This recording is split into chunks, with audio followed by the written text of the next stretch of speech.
Ensure that your XL joinery internal doors are fitted by a competent tradesperson, utilising the appropriate tools and materials. Delivery and storage.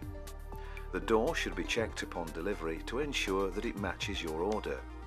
Check for any damage that may have occurred in transit, especially damage to the protective packaging.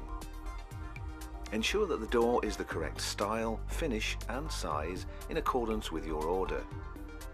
Doors can be heavy and should be handled carefully to avoid accident and damage. If necessary, get assistance when handling the door. The door should always be stored flat and elevated from the floor with appropriate bearers, ideally in the same room that it's going to be installed. It should be protected from damp and dirt and located in an area where it will not be damaged during storage. Installation.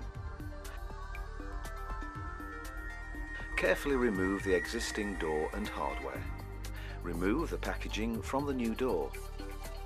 If it is a glazed door and the glass is protected by paint and peel, this should be left in place until painting or staining has been completed.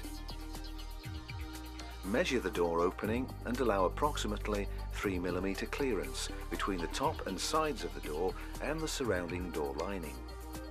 The clearance between the bottom edge of the door and the floor depends on the floor covering and any threshold strips that may be fitted. Mark the door for trimming to ensure it fits within the door opening. Up to 6 mm can be removed from each edge of the door to a maximum reduction of 12 mm in both height and width. Any reduction must be removed evenly from each edge of the door. Certain doors, such as fire doors, may have different guidelines to fitting, and the installer must refer to the individual fitting instructions that come within the door packaging. It is recommended that 3 hinges be used to hang the door. If there are existing hinge cutouts in the door lining, these can be used to locate the new door hinges. If the door lining has only 2 hinge cutouts, the 3rd hinge should be positioned centrally between the top and bottom hinges. If the existing hinge cutouts are untidy or the wrong size, neatly splice timber into the cutouts, ready for fitting the new hinges.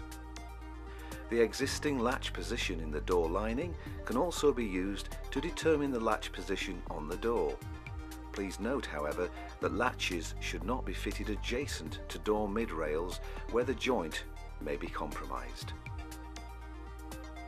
After marking the door for trimming, plane it down to the correct size, checking the door fit as necessary. The hinge edge should be chamfered to prevent the hinges binding between the door and lining. Cut out and fit the hinges to the door, ensuring all screw holes are pre-drilled. Cut out and fit the latch to the door, ensuring the handles are correctly aligned with the latch. Temporarily hang the door and fit the handles to ensure that the door is accurately fitted prior to finishing. Fit the new latch plate to the door lining and check that the door latch engages when the door is closed.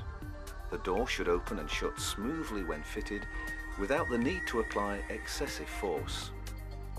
Remove the door from the door lining and all door hardware before painting or staining.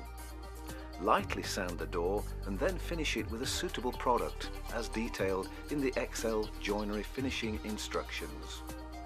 These are printed on the door label contained within the door packaging.